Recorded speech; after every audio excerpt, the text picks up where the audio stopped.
It's Ron Reader digs the universe.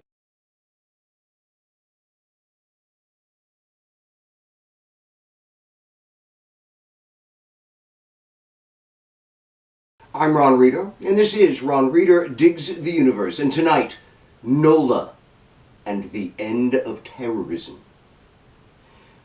I love New Orleans. I lived there for 7 years.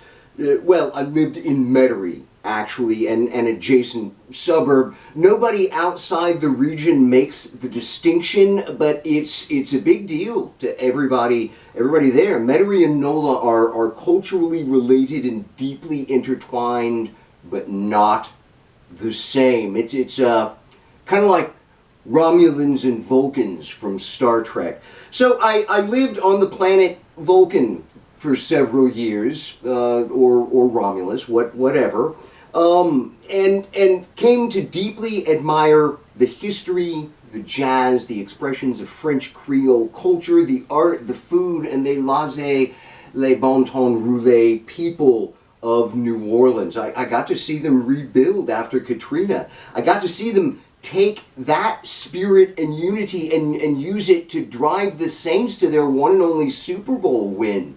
The victory parade was a glorious celebration of the city, not just the team. I stood in sub-freezing temperatures, face and lips numb, watching it from a corner at Bourbon Street and Canal Street, a very cool place architecturally speaking, where the French Quarter transitions into the central business district. It was hopping with revelers that night, just as the intersection is every night. There's a big celebration in New Orleans, love and life in the Big Easy. That spot is also right around where the terrorist truck attack happened early on New Year's Day, which killed 15 and injured 35. Definitely terrorism, definitely of the Islamic variety. The guy, a U.S. Army veteran, self-radicalized online, and he was living here in the Houston area, and he had an ISIS flag with him during the attack. I've tried to imagine it several times, and I just can't. Too horrible, too what the fuck, too terrifyingly surreal, and beyond senseless. New Orleans is an internationally known cultural treasure, but it is a total backwater in terms of U.S. foreign and economic policy. It literally has nothing to do with the American diplomatic and financial failures that breed Islamic terrorism. So I guess that makes New Orleans just collateral damage in our endless oil wars. It's fucking bullshit. And it doesn't even have to be this way. Islamic extremists are by no means right about everything, but they have one very big legitimate grievance. We, the United States, continually fuck with the Middle East. So we need to get out. We need to cut ties to a bare minimum.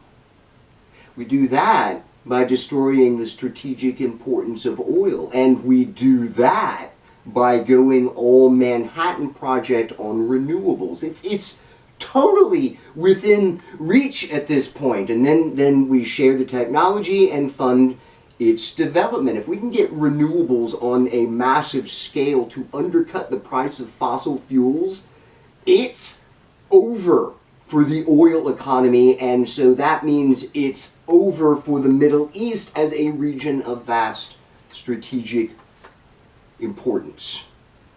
Of course, we would also have to abandon Israel, but hey, if they think they're one of the great European powers now with their own colonies and atrocities and crimes against humanity, I say they've grown up and no longer need our help. At the very least, we should quit arming them. That by itself would go a long way toward eliminating terrorism.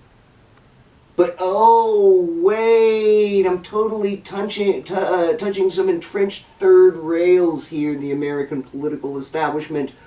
Oil and Israel.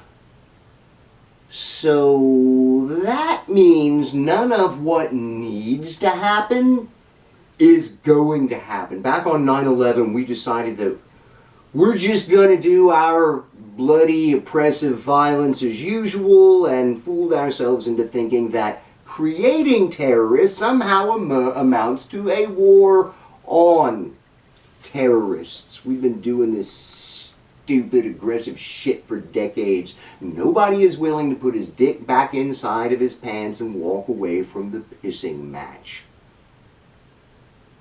The attack in New Orleans happened because of long-term, fucked up U.S. policy that's not going to change. There will likely continue to be terrorist attacks in the future, and that's because the American establishment just doesn't give a fuck. I'm Ron Reeder. This has been Ron Reeder Digs the Universe. Join me, Ron Reeder, again next week for another episode of Ron Reeder Digs the Universe.